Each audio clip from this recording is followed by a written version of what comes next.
What I do is inconsequential. Why I do what I do is I get to shorten people's journeys every day. What I love about our hospitality industry is that it's our mission to make people feel cared for while on their journeys. Together, we'll explore what hospitality means in the built environment, in business, and in our daily lives. I'm Dan Ryan, and this is Defining Hospitality. Today's guest is an industry titan with a hands-on approach to design. He's a leader with a strong focus on investment and development strategies. He has helped educate the next generation of hospitality professionals as a guest lecturer at Cornell University Hotel School, the University of Illinois, the Savannah College of Art and Design, UNLV, and more. He's the founder of the Radical Innovation Hospitality Awards. He's an investor in River, a financial and project management online software platform. He's the founder and chairman of the Hardy Group. He is the founder of Hardy Ventures for investing in hospitality projects. Ladies and gentlemen, John Hardy. Welcome, John. Hey, thanks, Dan. Great to do this. I, I'm so happy to have you here. And I guess it's like as you have more experience in our industry, the introduction gets longer and longer. I guess that's good. I think it's really good, and I guess and your family tree gets longer and longer as well. So having interviewed your son and known your other sons, um, I don't know. It's just great to have you here, and so thank you for You're your welcome. time. Happy to do it. Um, I just want to go back. I think I remember the first time I met you, and I want to go back and I want to say maybe it's like 2002, maybe three, and it was I think at one of the first hospitality design summit shows, and it might have been it was a Yeah, mountain that was somewhere. Vail. It was Vale, and I remember I got a whole. I remember you were there when I was like, oh, I'm new here. I don't know anyone. I'm just going to buy a lot of tequila, and I came out with this huge tray of tequila um, to some table at a bar in like the center of the village, and I just want to say thank you for partaking in that tray of tequila that I, I brought. It was a great way to help me just kind of get to know everyone, and I think it was memorable for me. But I definitely remember meeting you and your smile, uh, almost a smile of disbelief when that that was happened. funny. So I do remember that. did I get our first meeting? So my tip for everyone who's like just starting out there, a tray of tequila shots always helps. Yeah, I think that's smart. It's kind of hard when you're traveling with it, but good idea. Yeah. Well, thank you for like making me feel comfortable and like and kind of and just helping me just connect and get to know people. You've always been there. You've always been someone to pick up the phone and if I had a question or just wasn't sure about something. And I think that and as I'm sure as I know in our conversation, I think all of our listeners will just get that idea will be reinforced by all the things that you've done in your career and how you've positioned your company, your family to just keep kind of paying it forward to inspire and I don't know, like elevate and impact all the other ones in our amazing industry. So a heartfelt thank you to Well, you. that's very nice of you to say that. I hope that's accurate because it does make me feel good if we're having a positive effect on anybody. So that's good. Well, yeah, as a sample set of one, I can definitely say that. I've also, well, before we get into all of it, I guess this is defining hospitality. So I first want to ask you before we get into the conversation, how do you define hospitality? Well, that's a very large question, but how I define it is it's how you treat a guest, whether it's in your home or whether it's in your hotel. You're making them feel comfortable. You're providing for their needs even more than what they need, and surprising them with extras. And you're basically giving them a welcome and a place to spend the night or the week or whatever it is in some way that you're exceeding their expectations and they're comfortable, and you're treating them with respect, like you would like to be treated yourself. It's not just a number. There's something more to it. Mm. And in the sense that I'm furnishing hotels, you're helping develop, or you're developing, you're owning, you're project managing hotels. You're bringing this real estate asset class to life, Correct. correct? To take that idea of having everyone be your guest in your vocation and my vocation is also a delicate balance because it's a cash flowing operation. It's a financial asset. But I feel that aside from just the real estate component of what we do, I think in what we do also, like there's dollars and cents, but it's also about not just getting the thing opened on time and providing returns to our investors, but making sure that everyone is cared for along that journey. Do you think I like how do you look at that? Because you have your guests are so important and how do you make them feel, but you got to open the doors. Well, I think there's a couple different parts to that. Number one is, we're not the one greeting the guests in our business. We're the ones creating the environment for the guests to be greeted in, or do whatever they're doing, whether it's sleeping or going to a meeting or going to a restaurant or a bar. So from our point of view, everything that we're doing, along with our clients and partners and all the consultants, we have many many consultants. A typical project, it might be 25 or 28 different groups, whether it's engineers or designers, but we're always trying to create an environment where a guest can serve their needs, whether it's a meeting, whether it's a guest room, but where they're going to be comfortable and enjoy the experience. So all that time, effort, and money is going into just trying to create the physical experience for someone who will be a guest someday. Then the whole other part of that, which is the actual operation, is actually trying to build on that to create the experience for the guests. So we're just doing a portion of it. It's a very important portion, but if the second part of it doesn't follow through with the philosophy of treating the guest correctly, and then you have that financial component that gets in the way of a lot of things. There's not it's not a successful endeavor for the guest, which means it's not going to be successful for the investor or the operator either if it doesn't all work together.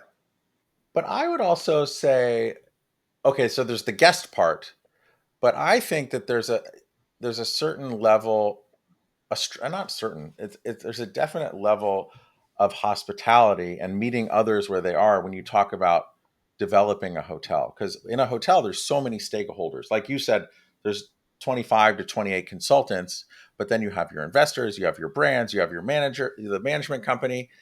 And I think in what you do and what you've built at the Hardy Group, and why you've been able to have success from your generation to the next is there's this certain element of making sure that everyone, all of those stakeholders, are heard, aligned, and then able to execute and then like troubleshoot along the way to get these hotels open. Is that a correct It assessment? is in a way. I think the way we run our business philosophically, it's almost like a hospitality experience in itself.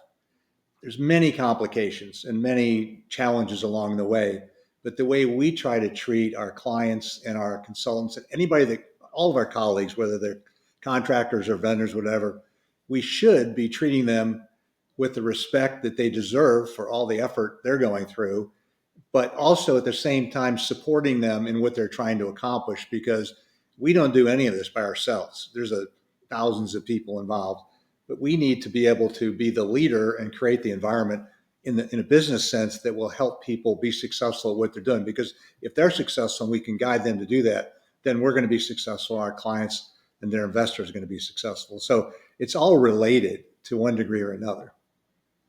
I don't know if that makes sense or And not, but that's how I look at it. no, it does because it's not. I guess where I'm inarticulately trying to get to is whether it's a new hotel or a renovation, it's an asset. There's returns, there's shareholders. It needs to open, and in that, there's a lot of accountability and a lot of drive forward. And I find that at least in the hospitality projects that I work on, okay, we're all mindful of that end goal, but I feel like there's something different about building a hotel than let's say building some other industrial space or an office building or a multifamily with the because it's kind of like a small fraternity or sorority of players in what we do. Like there's a niche in this hospitality world. But what do you think separates our hotel world of creating these buildings versus other asset classes within real estate? Well, I think one of the reasons that attracted me to the industry in the first place is the complexity of the design process and the fact that there were so many opportunities to be creative, which is a big driver of my own. So when you think about all the people we work with, everybody in the hospitality industry, for the most part, wants to be in the hospitality industry. They all enjoy it. Everybody's very friendly.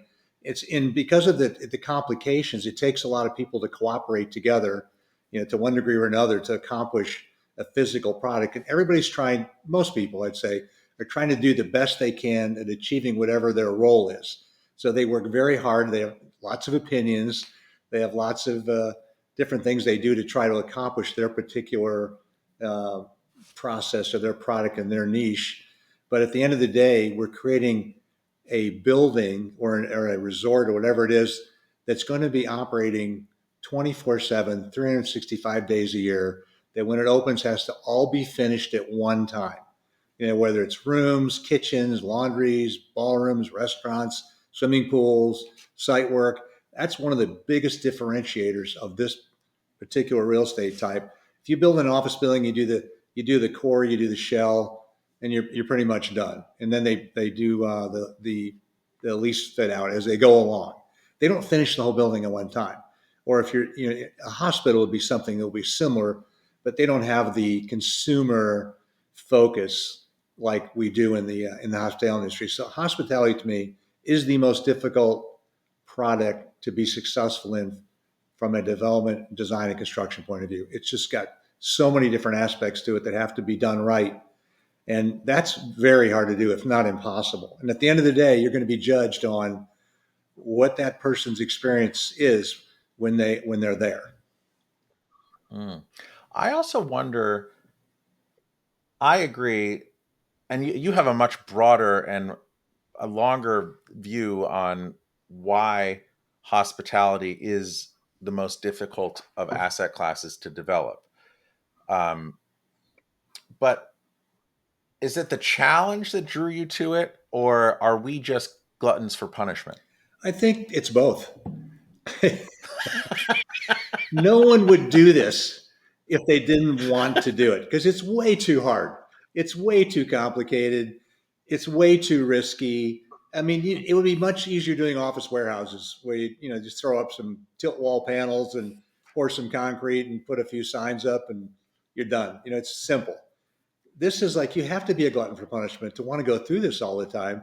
But I think everybody loves that challenge, and it's really an interesting business because you're dealing with different locations, different communities, different cultures, different people. Every project has a whole different new group of people. You're reinventing the wheel every time for the most part. Different jurisdictions, different climates. It's really fascinating when you really stop and think about it. All the different things you're involved in. We go to cities where after a while we're like a local in that city, and I know more people in that city than I do in Atlanta a lot of times. So it's fun if Hmm. you like that kind of exposure to all the different parts of the business in the world.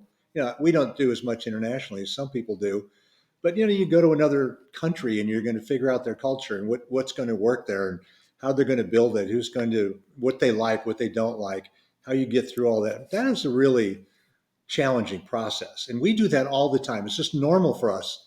And when we deal with people that they've been living in one city their whole life, and we come in and they're like, how are you going to do this? You've never been here before. Like, I don't know. We just do this all the time. We know how to do that. And everybody involved with us is pretty much the same way. It's kind of crazy when you think about it. It is, and I think ultimately at the end of the day, I think what's better about or what I prefer about hospitality, I haven't really done many tilt up offices, but actually maybe any or You're not warehouses, missing but anything. I, I know. Or maybe I did when I was first out of college. I think I worked on one out in somewhere near San Jose. But when you open a hotel, you can actually go and have a drink with those 25 to 28 consultants and other stakeholders and have a drink at the bar, Yeah. right? And there's a celebratory moment or moments at the end. Yeah, it's much better to do that than go, look at the concrete floor and go, oh, that's going to be great when we get the forklifts in here. It's not quite the Mm. same. So, when did you know that hospitality was the lane for you? Let's say, how old were you? Where were you? Um, how did you either fall in love with it or get shanghaied into it? Well, as some of it was like a lot of things, is just accidental. So when I graduated from Illinois in architecture, I went to New York City, and I had a list of 22 firms that one of my professors had given me to go see, which was IM Philip Johnson, all the big names. And the last person on the list was a gentleman named William B. Tabler, and he was the only one that offered me a job out of the 22. I didn't realize the city was in a depression, and he did hotels. And he was a very famous hotel architect. He and Morris Lapidus were competitors, and so he was one of the first architects to go internationally with the hotel companies. At that time, Pan Am owned Intercon, TWA owned Hilton, American owned Americana. So it was the first projection of American brands internationally after World War II were the airlines. Right after that were the hotel companies. And then right after that were the architects and engineers. So he was doing these projects all over the world, which I got to work on, not knowing anything. It was fascinating to see how we designed the hotel in Saudi Arabia or in London or in Toronto or the Bahamas or LA. It was a really great learning experience, for a young architect on both the design and the technical side. Plus, he was a really good professional person, a very nice person, very successful. So I just learned a ton from him. And then I ended up moving to Houston for the oil boom down there. And there was a demand for people that knew something about hotels. And I'd had 4 or 5 years of experience. I mean, I didn't know that much, but I knew more than the local people. So it was just a Mhm. leg up on a career, and it was fun. I mean, the hotel industry. What year was that? Pardon? What year was 78. that? 78. And then, so when I think of, I know Lapidus and Tabler or Tabler, Tabler, William B. Tabler. Tabler. So I've heard of them before. I never had the pleasure of meeting them. But when I think about where did Portman, also you being in Atlanta, like when did Portman come into that to really take what Lapidus and Tabler had done and kind of put his I spin think it on it? was in the 70s. I have to look back, but I think I was in college when he did the Hyatt here in Atlanta. And that was very motivating for me as an architect because it was the Yeah. first hotel. Well, there's a big debate. There's a big debate between Trammell Crow and Portman, who did the first Atrium Hotel. But Atrium goes back, probably 1,000 years. Who knows? But he was the first one to do it in a contemporary hotel. He did the architecture, the interiors, and he was the owner. That was unique. So that broke the mold and it also made Hyatt, because at that time Hyatt was like a select serve hotel company. So it put them on the map. So it was a huge risk that they took, but very successful. So I saw that. And I thought, man, that's what I want to do. So my whole direction in my career from that point on was to become a architect developer. I'm really, he was an Wow. architect developer. I would say I'm a developer architect. So it's a little different slant, Mm. because I don't have that design talent that he had, but I have the eye for it. But I'm a better practical developer than probably he was. Okay. And then at what point did you take your entrepreneurial step and then start the Hardy Group? Well, it was in 91 and a half, 92. Oh, so in another Yeah, recession. I'm great at recessions. Wow. Wow, that's funny. I started my first company, what was it? August 28th, 2001. So like 2 weeks before September 11th. Wow. Okay, so was it out of you're following a dream, or was it out of necessity that you started the Hardy Group? Both. So I had been I'd left, I became the youngest partner ever at this big firm in Houston because I was good at what I did and I worked very hard. And I knew that the good times were going to come to an end there, which no one else really understood. But I'd gone through it in New York, and I had that New York mentality of, the killer instinct. So I work very hard to accomplish what I want to. And I learned from listening to Portman and other people that if you're going to go into development, you really need to learn architecture first. So I spent 13 years in architecture. I really learned that business and how it worked. And I was a partner in a big firm. Then I got an offer to go to the original Interstate when they had, I think, 3 hotels, and they were growing, and they didn't have anybody who understood how to improve their product because they were doing Mm. Marriott, the old Marriotts with the top that stuck out, and they were not good, but they were trying really hard, and they were good operators and good owners. So I came in to elevate the quality level of the physical product, which was a great opportunity for me. So I had really control over all the design, the construction. As long as I met all the zoning, building code requirements, got all the brand approvals, got our operators approvals, met the schedule, I could do pretty much anything I wanted. It was wonderful. So I learned the development business there for 8 years, and we did 14 hotels, full service Marriotts all across the country. Many, and at one point we started to get more hotels than we knew what to do with in terms of renovations. Nobody wanted to do them, and I said, like, I'll do the renovations. I'd done 1 or 2 before in my career. So I took over all the renovations, which grew very rapidly because we ended up with, by the time I left, 55 hotels. And so it was a Wow. really fast growth. But then again, in the late 80s and early 90s, the market started to tank again. And I could see that coming. And so at some point, they decided to eliminate my position because I was well paid. I was a partner in every deal that we did, but a very small partner. So they decided they couldn't afford me anymore, and so they eliminated my position. And I was out of a job in the middle of a recession in Pittsburgh, and so I was really depressed for like 2 days. Then I woke up one day and thought, "Wow, this is great. I can do my own thing now." And I don't know Yeah. what it is, but I had this theory that there was a need for third party technical services at that time, which was at that time only within the Marriott, Hilton, or Hyatt.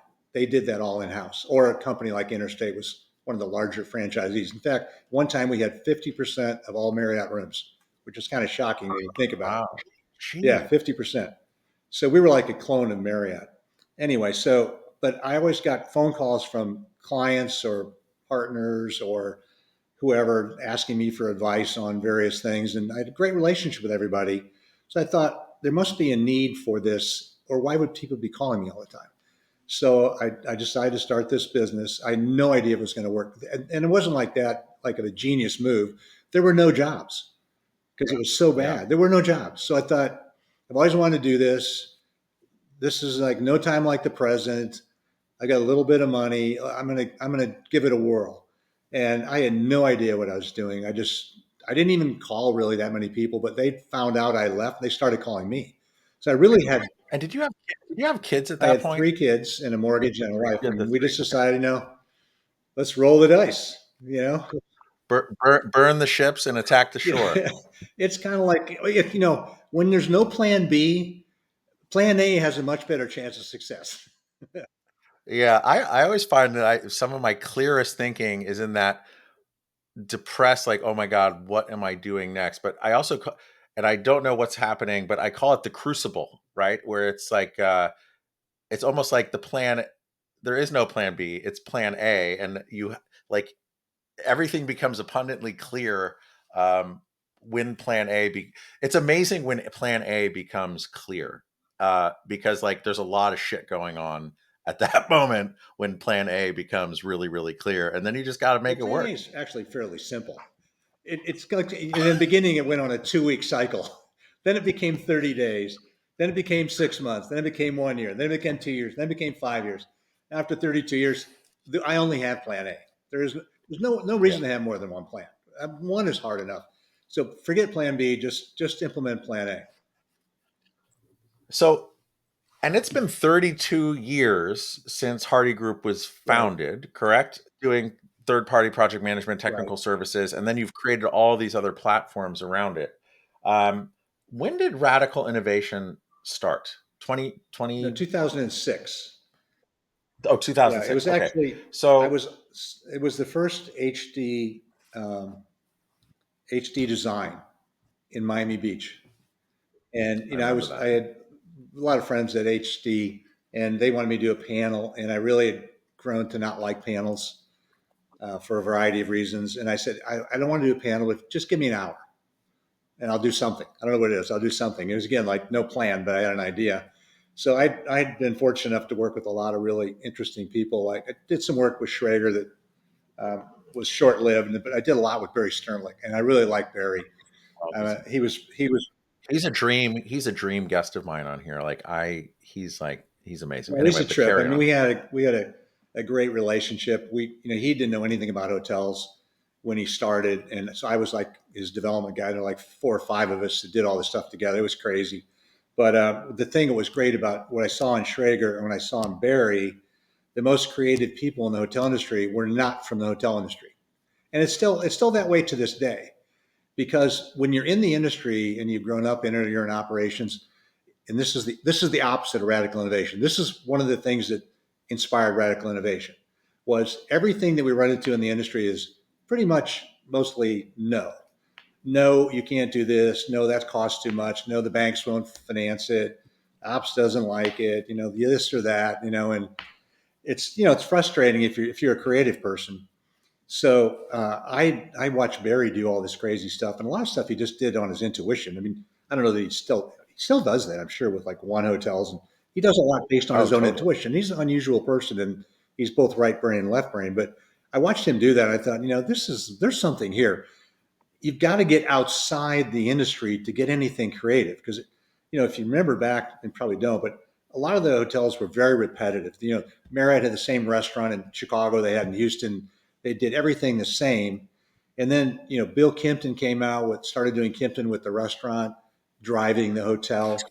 For the record, my dad would only stay at Marriott's because they had the same restaurant Yeah, it was everywhere, and they had the consistent. same. And I'm like, ugh. It met your expectations. It drove me crazy as an architect. It Drove drove me crazy. it drove me crazy too. Yeah, but At keep least with the going. intercontinentals we did in different countries, you responded to the culture. It wasn't cookie cutter. So, Yeah, when I was at Interstate, I fought that battle all the time with Marriott. Well, why do we have to do it that way? That's the way we do it at Marriott. Well, that's dumb. We don't have to do it that way. So I think I probably did 70 design presentations with Bill Marriott. I never once did what they told me to do, and I got all but one approved. So I never let somebody second guess what I thought was the right thing to do. And I think that's the way a lot of people should do things. But if you're going to do it that way, you better be right. So anyway, yeah. when Kimpton and Schrager and Barry started, really it was Kimpton and Schrager first. They didn't follow that formula. Schrager came out of the nightclub business, so basically it was a nightclub. In fact, I asked them, "Why'd you go into hotels?" They said, "We got told to stay up all night." Yeah, So hotels was that the makes next best sense. thing. And then Barry just was he was just a design brain. He still is. He loves design. So that's what I liked about him. So we were doing experimenting all. And wait, and from your keeping with the Barry and the Schrager uh, idea, how did Bill Kimpton fit into that?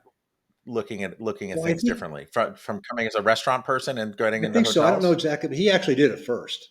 Then it was Schrager, Mm, then Barry. And Barry loved what Schrager did. got it. So what they did was they basically made it very creative and got away from this repetition all the time. And people Mm, at that time, the consumer was tired of that. Not all the consumers, but a lot. So basically, they created the boutique movement in the late 80s, early 90s. That changed everything. All of a sudden yeah, now, you could do it eventually when the internet came out, really got strong. All of a sudden, you could do an independent boutique in Manhattan with no yeah. brand. You know? And that's how I got my start doing furniture a, for Kimpton. I mean, I was living in San Francisco, and I don't think, and also W had just started, but I think if it was just the regular scaled, played out furniture situation, I don't think I ever would have gotten a start. And I think it was really the way that these people looked at things differently that allowed other smaller people with no experience or a very different experience to kind of get their toe in the Yeah. water. So I owe them a lot. But basically back to the being told no. Sorry to cut you No. off there. No, but but here's there's a lot of great examples. So I watched Barry, and I love working with Barry. We did a ton of things together, and it was really fun because we weren't doing the same thing. And as an architect and a development minded person, I thought it was great to be not doing the same thing all the time and experimenting and taking the risks. And there was a lot of risk to it. I think we did the first, what eventually became W in Seattle, where we had no money for the budget. We painted all the walls white. We did industrial fixtures in the bathroom. We were running cable under the carpet to get to the other side of the room. It was all black and white photography. We did at Starbucks in the lobby with like magazines were like a library. It was very W. It was really kind of W very, very early on. And it was great. It was so much fun. We had a red fainting couch in the room. It was just stuff that you always wanted to do, but no one would let you do. Well, Barry was like, yeah, let's do that. So then I'll tell you a great example of what happens. I did a project here with him in Atlanta, in Midtown, and we did all white linen. And I kind of had an understanding with Barry that, I would do anything we decide to do, but if I didn't think it was a good idea, I would say, I don't think it's a good idea. Let's not do it. And if you want to do it, I'll help you, but don't blame me if it doesn't work. So that was one of those things. The first time anybody had done all white linen, I said, Barry, this is going to be a problem because I have to dry clean it every week. It's going to be a nightmare. And he goes, I don't give a blank. Let's do it. Okay. So it turns out because there was so much volume, all the fabric manufacturers figured out how to do white fabric that didn't have to be dry cleaned. So he Oh, forced the yeah. innovation just because he wanted to, and everybody followed. Like the Heavenly Bed was another great example. When Westin was such a boring chain, and he bought it. Unfortunately, he had control of enough of the assets that he could make them do it because they all complained, a lot of them. Anyway, that's how a lot of innovation happens by somebody that isn't in the typical mindset of the industry. If you grow up and you can only do things a certain way, you're not going to ever innovate. So the reason Radical got started was my frustration with a lack of creativity. And this was all like right after 9/11, and sort of the boutique movement was still going strong. But I thought, who else is out there? What other Barrys are out there, or Schragers, or Kimptons? They must be there somewhere. Why don't we create a competition where they can bring their ideas forward, and we'll support them, and we'll give them a forum that'll be in HD Magazine, it'll be in other magazines, it'll be in Sleeper, things like that, and It's like Shark Tank it before was, Shark yeah, Tank. but it was like Shark Tank, but it was different because it was a little more benevolent. And I got all my Mhm. friends to be on the panel, like Mike Mazigian, Simon Turner, Jennifer, investor types. Jim Woods was the W at the time. So we had this really stellar panel of experienced developer investor types to be the judges. And we went on. We had Wing Chow for a while as a judge, who was great. We had great judges. So basically, we invited anybody in the world to submit. They only had to meet two requirements: have a guest room and have a way to check in.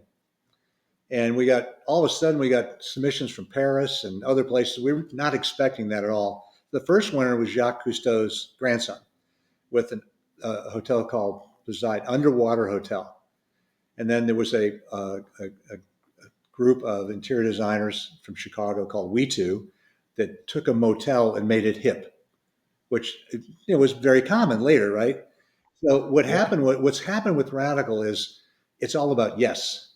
You know, we're not saying you can't do anything. We got space hotels, and we used to laugh like, there'll be a space hotel. Well, now there actually are space hotels. So what we learned is there are all these people out there with these great ideas, and the goal was to take these ideas and bring them to the market so that the industry would have a new avenue, a new lane that had never existed before, where the person with the original idea would benefit from it from a career point of view and a business point of view. The designers would benefit, the brands, the operators, the developers, everybody would have a new market. That was the whole purpose of it. Mm. To me, it's not almost, it is an open source think It tank, is, right? yeah. And I also hear a lot of most designers or architects or creative thinkers that you would interact with, and I agree with them that most great designs and ideas come from constraints, right? Going back to that Right. crucible where you are. But I think what I really appreciate about radical innovation now that you're talking about this is okay, I respect that and I understand that and I agree. But also, for so many of the projects that you've just mentioned and the other ones that I've seen over the years that are really open source sharing, there's no constraints. It's like just go. And I feel like in the world of design, we spend so much time working within constraints. It's actually really freeing and liberating to be like, there are no constraints, go. Or the one constraint is, I think it's actually changed, but you were saying it needs a check-in and a That's guest it. room. But I feel like there's yeah. So in effect, there's zero constraints. And what do you think the most or like, I don't know, the most memorable or one project that came out of, or a design that came out of radical innovation that you were most surprised by? Well, I mean, there's been many. There's 18 years. I mean, there's hundreds of projects. And well, I'll just say one thing: the most amazing part of it are the people we meet from all over the world. From China, from Saudi Arabia, from Iran, from Russia, politically incorrect countries that have great people. Right? That's not Yep. normal. But we've met from South America and all over the U.S. It's just fantastic, the people and their enthusiasm for it. So one of my favorites was Poseidon was great because they were having a hotel. The guest room was above the surface and below, so you didn't have to pressurize it. And they were taking part of the money and using it to restore the reefs. So it was a sustainable hotel concept, and it was going to be done in Fiji. And think about all the issues with reefs right now. If there was a hospitality brand, talk about a sustainable brand, that people could have an experiential design and contribute to restoring the reefs. It's a pretty amazing concept, right? And then It the checks out. Koi Hotel was a hotel in Paris on a bridge. It's a 600-year-old concept, but the idea was the bridge would have a hotel, but the hotel was below the walking surface. So you would connect two parts of a city that needed stimulation from an economic point of view.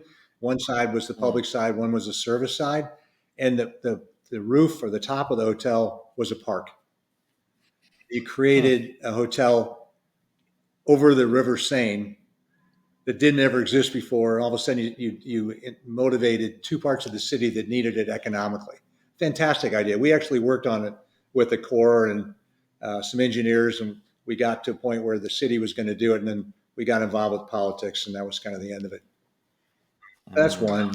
I think I think one of the things, going back to the idea of no, I think, in a way, kind of looking up to you over all the years, I think it's part of the one of the reasons why I created this podcast as well. I would have these great ideas that really have nothing to do with me, that I want to do a panel. You don't want to do panels, but I wanted to do panels and like have these discussions.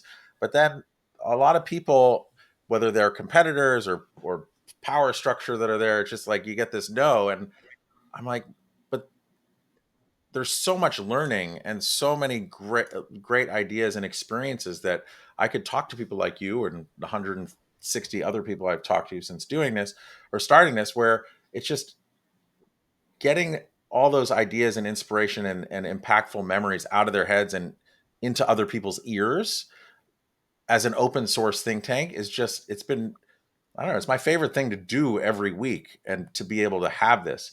So to me, it's about impacting others and maybe kind of, well, I say shortening their journeys, right? It's almost like, well, I don't want to fill in the blanks for you, but if I were to say, kind of going with pulling on that thread there, and you look at your regular day job, I say what I do is inconsequential, as far as furnishing hotels. Um, but why I do what I do is really what lights me up. So, which is shortening other people's journey. So if I were to ask you about radical innovation in particular, why is it so important to you that you've not only created this, but it continues to grow and expand? That's a great question. I'm not sure I totally know the answer. I wish I did. I would say there's some elements to it. Number one, I never had any idea it was going to go 2 years, let alone 18. Actually, it took almost a year to get it off the ground. So I look at now, the scale of it, how many people it's touched, how many people are involved. This it's just grown so much. And when you think about 18 plus years of doing something that makes no money, right? And it's not even about us. I mean, I'm sure that people recognize we do. I don't think people probably really grasp how much we put into this, but it goes all year round. We get like a month off and that's it. And it starts up again. It's a lot of work and it's a lot of money. And if I looked at it on a cost benefit relationship, I'm sure it makes absolutely no sense. But, from a point of view of um, helping other people and meeting new people that stimulate us, and it's really a incubator for new ideas. And a lot of these things have come to market. And seeing some student that had an idea who was from Amsterdam and now he's producing Cabanana that we're going to use in the U.S. The whole continuum of that would not have happened without Radical. And then we Mm, have this great relationship with these universities, UNLV, NYU, Illinois, where the students can get a free Master of Architecture, free Master of Hospitality scholarship for 2 years. They don't even have to win, but the universities have recognized that this is a source of talent. And some of these students have gone on to create their own businesses. So I look at all that and I think, that's very rewarding because it's not about us. It's not about me. I'm just a catalyst for it. And when I look at all the different things you do in your career, it's great to have the professional accomplishments and make money and do a lot. We're very fortunate. We do great projects all over the place with great clients and great teams. I mean, it's ridiculously good, but it's also really rewarding to help other people try to do the same thing that I did or mm. that we're doing here. That's pretty cool. And when you can do all this and keep it going, and now other people are involved, keeping it going with me or in spite of me or whatever it is, that's really a nice thing. It's really good for the industry. It's really good for the people involved, and it's wide open, like you said. There's no limits, and that's rare. I can't think of anything Yeah. else like that in the industry. And I also think, well, not to put me on an equivalent or put this podcast on an equivalent trajectory of radical innovation, but as I'm hearing you say that, you were really uncertain what the future would be and where it would be after even 2 years of Right. doing this. It's much in the same way I think about. I love doing this so much. These conversations, and I feel like it's going to turn into something else. I just don't know what. I'm just following what I'm passionate about. It's not, um, and that's okay. Actually, that's okay. And I feel as if it's this doing this podcast has opened so many other doors. And I was talking to you before we recorded. I started this newsletter a couple weeks ago where I don't know what it's going to be. It's just like a quick I call it the Friday Five, um, where it's just a quick summation of like what's going on, like what the latest podcast is, a good nugget of learning from the past, and just upcoming events and other inspiration and things that have shortened my journey.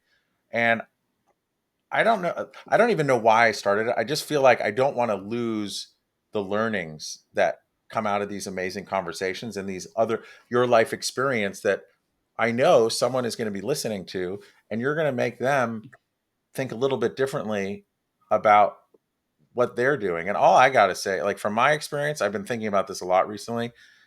If it feels right, just do it. I mean, it's like it really just opens so many doors, and there doesn't actually have to be an intended outcome. But as I see with what you're talking about with radical innovation and kind of and what I've seen over the years, it does inspire, it does impact, and to me, that's what gets me out of bed every day. Yeah, well, I think what you're doing is great, and the reason you're doing it is because you want to, and you think it has value to you, and you don't have to do it. That's what I think the best part about it, these kind of things, is that it really the world literally is a stage, and you can decide: do you Yeah, want to sit in the audience? Do you want to run the lights, or do you want to get out on stage? Do you want to take the risk that you're going to bomb out? Or are you okay with that? You've got to be willing to yeah, bomb out and fail to go through all the aggravation and work because it's hard work. And I remember when we yeah. did 8 years we did 2 years at Design Expo, then we did six at HD Expo, and it wasn't the right location for us. We decided we're going to move radical. We're going to leave that group. We're going to go to New York. I'm going to think, where else could you do it but in New York, right? Go to New York. It's a Big Mhm. Apple. I love New York. Let's go to New York, and if we fall flat on our face, so be it. At least we tried. That was 10 years ago. Totally. So, I mean, Yeah. And if you can make it there, you can make that it was my anywhere. thought. So I So all these things like what you're doing, the podcast or your newsletter, what we did with Radical, what we're doing with the business here, whether it's our technology or Radical or the core business, or we have an investment group called Hardy Ventures. We're developing really cool hotels that are not normal. They're not like anything else. We could have done 10 select serve hotels in the amount of time we're doing this. And not that there's anything wrong with that, but that's not that interesting to me. Uh, Well, wait. Describe like an unusual hotel that you're doing with your venture group. well, we have this is at current. It's a lifestyle boutique hotel near Atlanta in an area you wouldn't expect to find it, which I think the good part about it because it's the Mm. it's the contrast to everything else. All your standard hotel brands are there. It's in a growing market, but it's very experiential and nature oriented. And then we're working Mm. right now on a resort up in the mountains of North Carolina. It's again very experiential, very beautiful nature. And our big thrust on our investment platform right now, it's primarily experiential, and the more we can tie it into nature, the better. Because it's what people want right now. It's the consumer trend. And if you look at the things that change in the industry, besides like an individual like a Barry or a Schrager or a Kimpton, I mean, they changed it intuitively because they wanted to do something differently. And people do things, they say it's economical, and it is to agree, but a lot of it's like they just want to do it. I mean, that's what Mm. it comes down to. And they take the risk to do it. And, if they're successful, you hear about them. If they're not successful, you don't hear about them. But 9/11 really changed things. Big dislocation like that where people didn't want to get on a plane. Guess what? Savannah took off, Charleston took off. New York City's a drive to market in a way. So all these cities that were drive to became very popular all of a sudden. And then people wanted more of a comfortable boutique experience. They didn't want to go to the Marriott Marquis in Times Square necessarily. And then now you Mm. had 2008 where people became much more kind of family oriented, kind of more of a closed knit kind of thing. And now after COVID, it's very much outdoors and nature. So all these other things affect the industry too. So as long as you're aware of that and can take advantage of it if you want to, and you believe in that, it creates opportunities for you, but it's risky. It takes a lot of Yeah. work. Well, speaking of risky and the platform, and I guess for lack of a better word in this, I don't know, the area of hospitality, would you consider outdoor leisure? We've looked at that, and I think that's great too. You mean like a glamping kind of thing? Well, no, it could be, but it's really just if I'm hearing you say nature, uh, it could be a regular brick and mortar hotel, but if it's connected to nature, there's a lot of other programming with nature, be it uh, as simple as a nature trail to snowboard or snowmobile. You're not in Atlanta, but like skiing, other connections to Absolutely, outdoors. absolutely. I would consider that outdoor leisure. And my question is, it seems to be a very hot and growing moment, and I think for all the reasons that you've said. But when you say it's unusual in an investment platform, and I hear risk, is there a different like who are the investors that you're looking for there, and then what kind of risk return are they would they look for in these more unusual hotels? Well, they're probably going to look for higher returns because it's more risk. But here's a great example. Hilton is, acquiring or aligning with Autocamp. That's a great Mm. example. So all these big brands know that the younger age group, like was it 18 to 35, are brand agnostic. They're not looking to Hmm. go stay at a Marriott every place they go. They're going to be at an Airbnb or Autocamp or something like that. That's a little scary for a big brand with that larger group of people coming up that are not brand loyal. So they're going to, Mm. Marriott's the same way. They're all going to start offering these different types of experiential um, opportunities for people to stay. You see that in a lot of places now. It's a major trend. And that's just what we're Mm. doing too. We believe in that. And so with the platform, what do you think? How does your investment platform for this segment differentiate itself from others? Um, I think with other people doing similar things, I'm not sure we really are differentiated.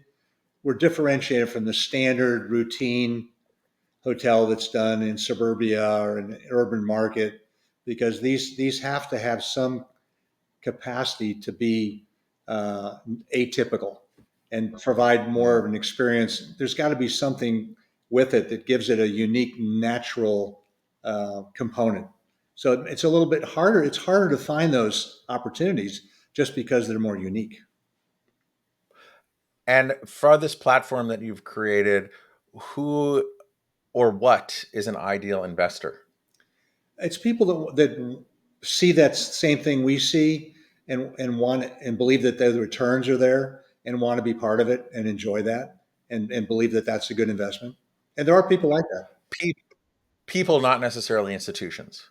They're right. Well, you look at Hilton, that's pretty institutional. They're getting involved True. with Autocamp wasn't, but Autocamp was not For your institutional. platform. Yeah. So I think Mm, you're going to, mm, I think the institutions, the herd always gravitates to wherever the opportunity is, right? So there's always yeah. people early on that are doing things that aren't the norm. And then eventually the institution catches up with them at some point because there's growth and money there. Do you think River, your financial and project management platform, and your Hardy Ventures investment platform, do you think that those would have happened had it not been for radical innovation? Yes, but they have something in common is they all are derived from the Hardy Group experience. So to me, like it's all intellectual property in one form or another, even though it's translated into a physical product at some point. But I look at the Hardy Group like a fountain of intellectual property. All the experiences we Mhm. have, all the people we deal with, radical innovation is a great source of future knowledge. It's really a predictor of future trends. If you watch it and you look at what's happened, you can see trends 5 years before they happen. Sometimes it's too soon to really get your mind around what it is. But all these things come out of our our business experience, and it's all based on intellectual property. I would even go a step further. Just knowing you, Brent and Chris, um, and thinking about why you started radical innovation and why you're iterating into the investment platform, um, and also into the software platform. It's this idea of continue, like, I don't know, we've said the word innovate 100 times, but it's like it's just never getting tired, or never wanting to cease pushing the envelope and to try and look at things a little differently, to start something new, which actually brings me back to radical innovation. And I'm also honored to be the MC Yeah. this year, which is freaking Yeah, thank you awesome. for doing So that. thank You'll do great.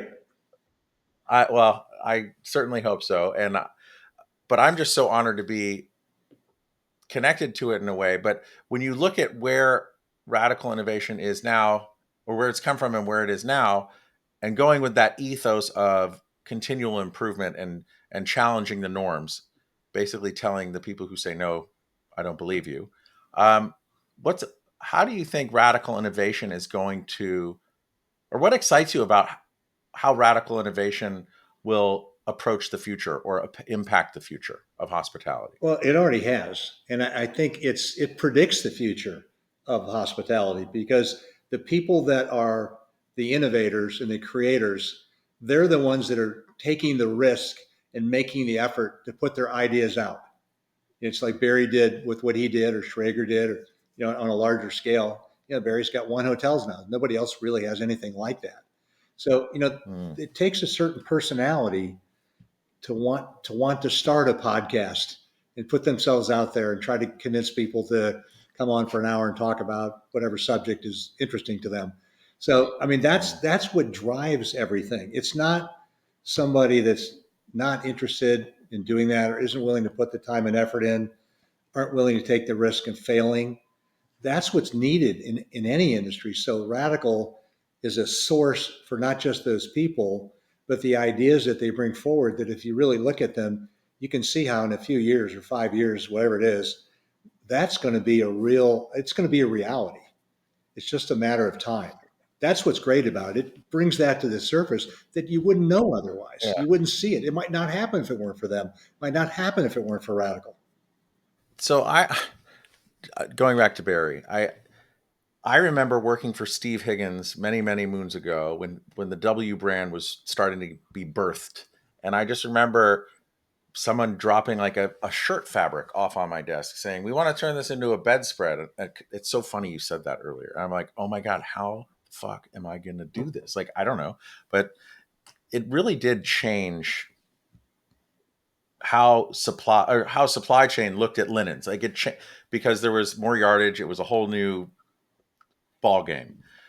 And I also think at that moment with W, it was very approachable to the masses. It didn't matter where you were socioeconomically. When the W opened in Atlanta or San Francisco or LA or New York, it was a thing, or Dallas or San Diego. It was a thing. People went there. It didn't matter who you were. You could just go and have a really good time on a Friday or Saturday. It was very Yeah. exciting. And I look at that right brain, left brain of Barry Sternlicht and what he's created with One Hotels, and it's over the top, crazy, amazing, incredible design. And also sustainability plays a big role in it. But I don't find it as it's exciting, but I don't find it as approachable for everyone else. Yeah. Right?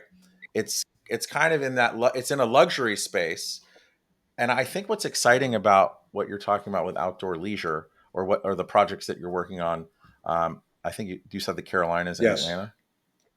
Um, there's an and I don't know if anyone's figured this out, but I think that maybe that's the place where that W idea can happen again, where it's approachable and really fun and an event for everyone, like W was back in the late 90s, early 2000s. And I feel like we need that level of excitement again in our industry with respect to a brand that's approachable by a lot. And I don't think I don't think like who's that guy that I don't think William Tell, like the shooting the arrow off the kid's head.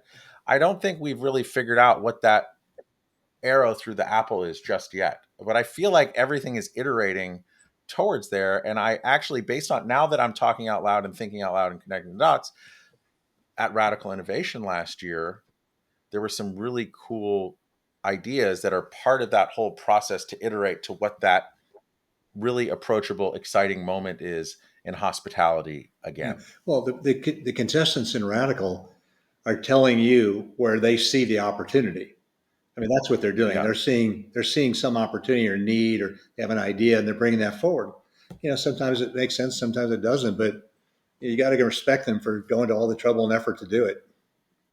Okay, so looking at the platforms you created, Radical Innovation, as you look to the future, aside from those, what's exciting you most about what you see out there?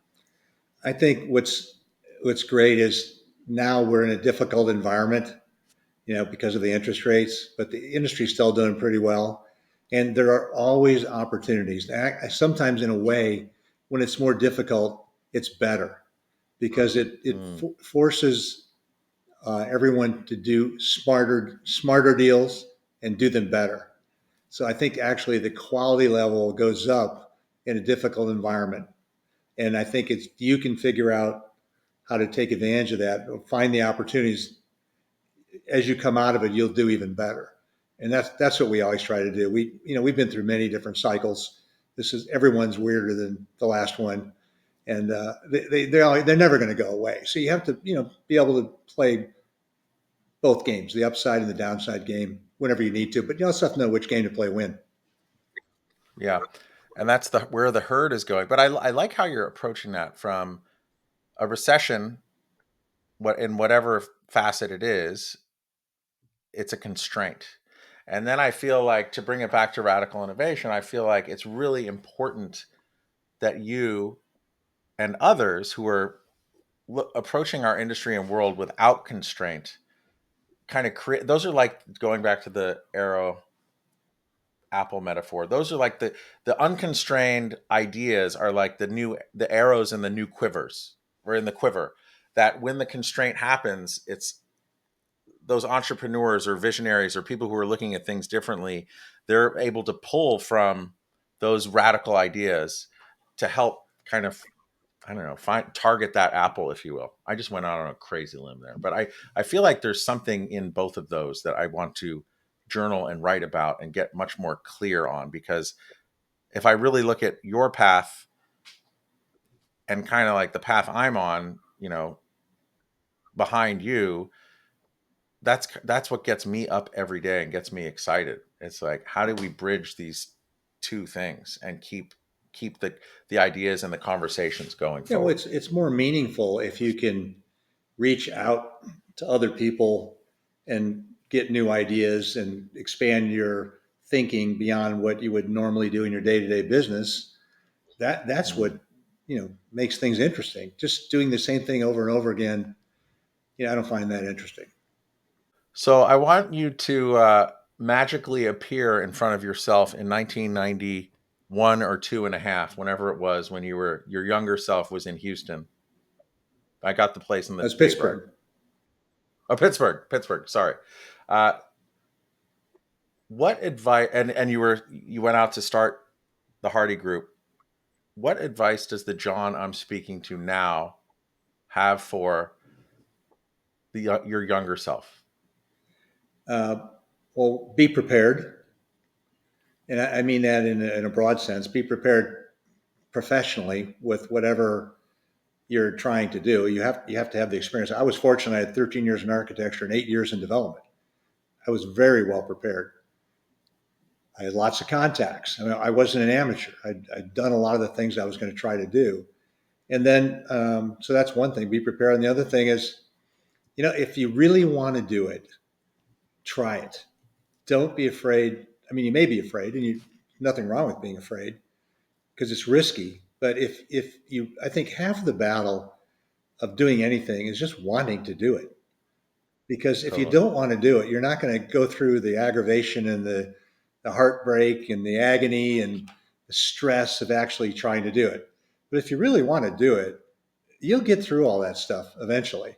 And I just met with Totally. some people that we may be investing with. They may be investing with us, and they're really experienced in their own way, but they're in real estate now. They haven't really done what they've done before. They're doing historic preservation, and I've been through that before. And they're at the point where they're just starting to get rewarded for what they did, but they've been through like an 8 year slog of doing really difficult things. It's one of those things you think you have a good idea, you start it, it's really hard. Somewhere in the middle, you're thinking, why did I think this was a good idea? This is really hard. I Mm. don't think I'm ever going to make it to the other end.